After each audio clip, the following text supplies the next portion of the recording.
और सवाल सबसे पहला यह है कि अभी तो औपचारिक जानकारी नहीं है कि कमलनाथ जी जा रहे हैं नहीं जा रहे हैं, लेकिन एक भगदड़ मची है। दिक्कत किसमें है? देखिए राकेश जी, मैंने कई सालों से, आज से नहीं, आप 5 साल से तो इलेक्ट्रॉनिक मीडिया देख लो, उसके पहले 20 साल से मैं कई पदों पे रहा। यूथ कांग्रेस में, नेशनल लेवल पे, स्टेट लेवल पे, किसान कांग्रेस, एनएसयू, ऐसे कई संगठन में रहा। मेरा पॉलिटिकल बैकग्राउंड, पिताजी बाबूजी अच्छे बड़े बड़े पदों पर, लेकिन मैं हमेशा सच बोलता रहा, उसकी मैंने कीमत भी चुकाई। आज फिर आपको बोल रहा हूं, मैंने कही, आपने भी ध्यान दिया होगा आपकी डिबेट्स, मैंने कहा सेंट्रल सिस्टम को दुरुस्त करने की आवश्यकता है। ये 50, 60, 70, ज्यादा से ज्यादा 100 आदमी है, वो मलाई चाटू सेटिंगबाज की संज्ञा देता हूं मैं इनको। ये कहीं ना कहीं घूम फिर के कांग्रेस को नुकसान पहुंचा रहे हैं। ये जब विपक्ष में हो जाए, इनको पद नहीं देते हो आप, तो ये कार्यकर्ता का चोला ओढ़ लेते हैं। G23 के टाइम भी मैंने यही कहा था, और ज्योतिरादित्य सिंधिया जी जा रहे थे जब भी, मैंने ये डिबेट्स आप देख सकते। ये गैंग ऑफ वासेपुर से भी बड़ा गैंग बना हुआ है, जो आज जो जा रहे हैं या चले गए हैं वो सब मलाई चाटू सेटिंगबाज है। कार्यकर्ता का तो ग्रास रूट्स का कोई कनेक्शन नहीं है। नहीं वरुण पुरोहित जी, आप इतना खुलकर बोलते हैं और आपने कहा कि उसकी कीमत भी आपने चुकाई है, तो एक और बात अगर खुलकर आज बता दीजिए कि दिक्कत किसमें है। मैं सारी बताऊंगा आपको, 2 मिनट मुझे दे दो, ज्यादा समय भी नहीं लूंगा।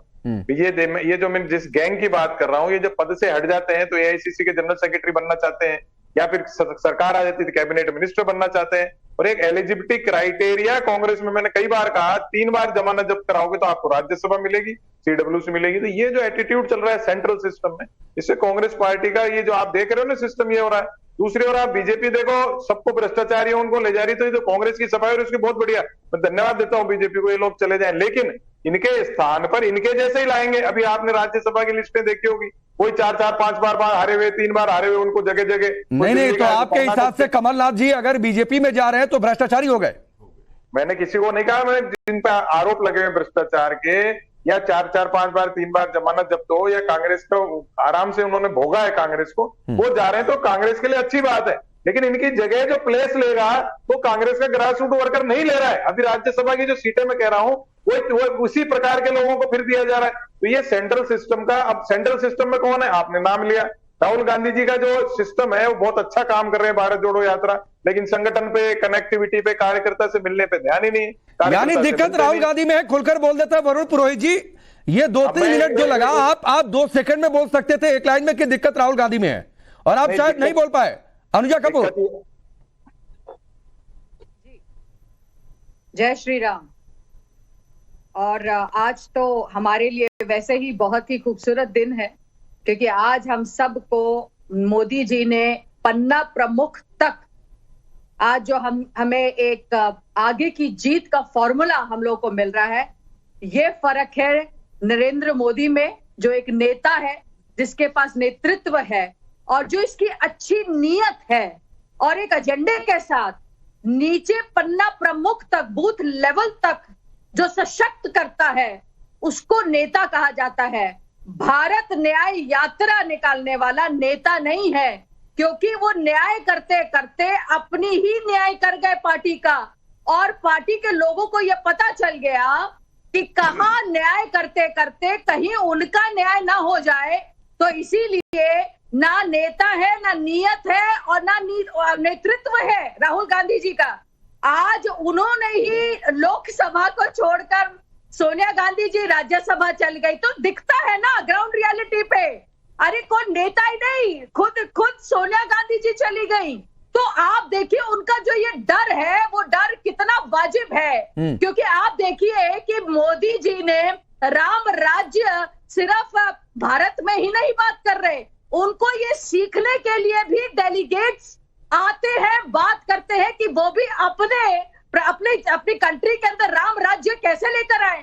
आज मोदी जी की वजह से इस्लामिक कंट्री के अंदर राम राज्य आ रहा है, तो ये नहीं, तो अनुजा कपूर मुझे एक लाइन में ये बता दीजिए, जो वरुण पुरोहित जी भी संकेत देकर चले गए, आप भी कह रही हैं कि दिक्कत राहुल गांधी में है, इसीलिए आप लोगों ने तय किया है कि कांग्रेस में कोई बड़ा नेता आप लोग नहीं छोड़ेंगे, सबको इधर लेकर आना है। हम कौन होते हैं किसी को बुलाने वाले, है ना हमने कभी किसी को भेजा, और ना हमने कभी ऐसा कहा कि हम बुला रहे हैं। हमारी नीति, नियत और नेतृत्व को देखकर अगर कोई आना चाहता है, हमारे साथ आगे जुड़ना चाहता है इस भारत को सशक्त करने के लिए, तो हम वेलकम करते करते हैं उनका। और लोगों का तो कहना है, कुछ भी कहेंगे, उगते सूरज को सब सलाम करते हैं। अब झुकते सूरज जो डूब रहा है उसकी तरफ कौन जाना चाहेगा? ठीक है। सब चाहते हैं कि भ्रष्टाचार क्विट इंडिया, परिवारवाद quit India, appeasement policy quit India और vote bank policy quit India. तो आप खुद देखिए कि उनके खुद के लोग ये बात कहते हैं कि हमें ग्रोथ चाहिए पार्टी में। अरे चिंतन शिविर कर करके थके नहीं है? अच्छा वरुण पुरोहित जी आपसे कुछ करें, क्विक रिप्लाई कर दीजिए, फिर अब्बास भाई आपके पास आ रहा हूं। राकेश जी, इनसे आप ये पूछो, जो नेता ये ले रहे हैं कि हमारी नीतियां देख देख के आ रहे हैं, उनको तो बड़ा क्रिटिसाइज करते थे, उस पर भ्रष्टाचार का आरोप है, वो 1984 के दंगे में शामिल है, वो फिर इनकी पार्टी में कैसे इनको, ये देखिए मैं बता रहा हूं ना, बीजेपी तो विदाउट मॉरल्स हो चुकी पार्टी में, तो डिफरेंस खत्म हो गई। इनकी एक सत्ता की हवस है, उसमें जो लोग दागी भी है उनको भी ले लो। मैं कह रहा हूँ कांग्रेस के लिए बहुत अच्छा, मैं तो धन्यवाद दे रहा हूँ, उन लोगों को ले जाओ और जो बच्चे कुछ उनको भी ले जाओ। लेकिन कांग्रेस पार्टी की जो प्रॉब्लम है, वो शतरंज के खिलाड़ी, आपने मूवी देखी होगी एक, उसमें आप बंदे नवाब साहब शतरंज खेलते जा रहे हैं और वो राज लुटता जा रहा है, दूसरे अंग्रेज घुसते जा रहे हैं तो वो चीज को हमको सुधारने की आवश्यकता है। वो सुधर गई तो ठीक है, नहीं तो जैसा देश चल ही रहा है, अंत तो दिख ही रहा है सब चीज का। ठीक, बोल लीजिए अनुजा, आप भी बोल लीजिए। तो इसका मतलब ये मानते हैं कि ये हमें कह रहे कि हम जो करप्ट लोगों को ले रहे हैं, इसका मतलब ये मानते हैं कि इनकी पार्टी करप्ट है और इनके सारे नेता जो जो इधर की तरफ आ रहे हैं वो इनकी पार्टी में करप्ट नेता थे, जो ये मानते थे और इन्होंने उन करप्ट नेताओं को अपने में संरक्षण दिया हुआ था। तो ये बात मानते हो आप कि करप्ट है आपकी पार्टी, और ये आप ये मानते हो कि आपके लीडर करप्ट है, और आप, मुझे बहुत दुख है जो आप अपने कार्यकर्ता को कुत्ता कह सकते हैं सर। कम से कम हमारे भारतीय जनता अच्छा ठीक है, चलिए मैं आगे बढ़ता हूं, बाकी मेहमान इंतजार कर रहे हैं। अब्बास हैदर, आप लोग तो बड़े खुश होंगे कमलनाथ जी की इस खबर से। अखिलेश वाला शायद वो सेटिस्फाई हो रहा होगा जो उन्होंने बोल दिया था।